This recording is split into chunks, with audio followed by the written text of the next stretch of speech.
Yeah, recording it. Well, we've gaffer taped a gimbal to the extender handle on the suitcase, and here we go. So, it's 5 o'clock. It is, and I'm off to the train station in Preston. And this is Spencer and Ellen. We've just finished. We've come out of the Harris. We've got a pile of stuff you can't see in front of us. And I never got round to talk to Spencer on the day. So, Spencer, can you briefly surmise, what did you bring to MakeFest? So 2021 has been my year of making, and lots of 3D printing this year. And I brought along 4 or 5 of my makes from 2021. My Euro Truck Simulator dashboard, my latest R2-D2 robot, and more importantly, my 3D printed watering can with water measure level on it. It's been a really great chat to people about how 3D printing can be used for project making, and most people couldn't believe that all the objects were 3D printed and painted. They thought they were shop bought or things that have been flown from other places. So it's been great today, meeting everyone, chatting about 3D printing, chatting about Raspberry Pis and programming and computer science. It's been a really good day, Alan. It's been great to be here. The space you were in, it was called Discover Preston, and you were right in the middle of it, and you had this table, and the whole table was just alive with blinky lights, robots moving, and I wished I was taking more photographs because there was people's faces, they were like lighting up, and not just because of the LEDs, they were lighting up because of what they saw. Did people say things to you during the day about what? Yeah, the people who've already done lots of making were really intrigued about what I've been using. But the better bit was actually people who've never made anything before in their lives, and people have just seen, how'd you make that? Where'd that come from? Oh, did you make that? Is that painted? Where'd that come from? And that's just to see this all in wonder. People going, so you've actually made that as like a hobby? And at least one family I know are going to go home and get into looking at some programming in Minecraft based on the conversations we had.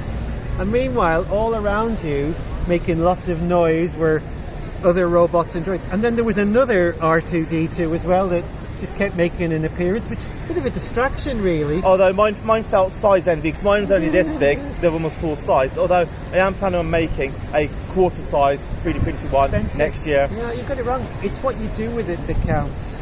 Okay. Now, I really do appreciate the fact that you've travelled the distance that you have in order to be here today, and it's making me wonder if we were doing something like this again, be anywhere, Cambridge, Birmingham, Manchester, and you were at that event, would you do anything differently next time? Would you just fill a table full of things?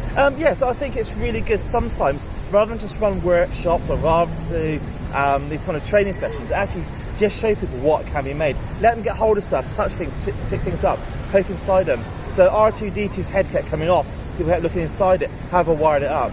So sometimes it's just great for people to explore what can be made. So I'd probably do the same thing again, because I've done lots of workshops over the years, many workshops, but less chance actually people to have a look at what I've made and actually have a play with it. Did you spot anything generally about the event that you felt probably could have been done a little bit better, or? I think I need to think about that. He doesn't want to admit. One of my reflections today was it's an absolutely gorgeous building. It was built 130 years ago. It's not perfect for an event like this, but it was our venue for today. We had R2-D2 out here on the flag market earlier, and there was a crowd. Everybody wanted photos with, which was brilliant. We need more droids out in the public, cosplay actors, because it really did help arouse people's interest. I then noticed people would walk into the building, and there was nothing immediately there as they walked in, and they were sort of, right, what are we looking for here? Where's C-3PO? Where's Darth Vader? and I think that was one shortcoming now, having run one of these events out, that we would do differently.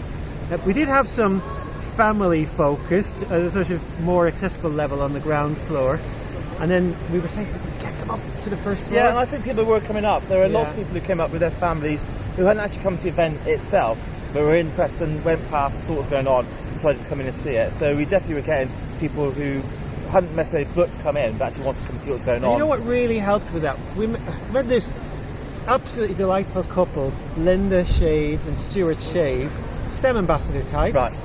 And they came out and they were giving out leaflets to people in the public saying, come on, come inside, have a look. And some people were saying, I've never been in that Harris. Yeah, at least one person said to me, I said, I've never been here either, because I've never been to Preston before. But also people who are locals had never been there either, which is really cool. Yeah.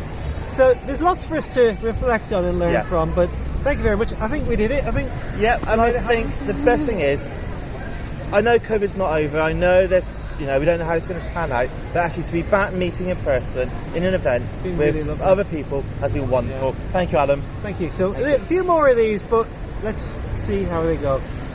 There we are. Thank you. The Harris.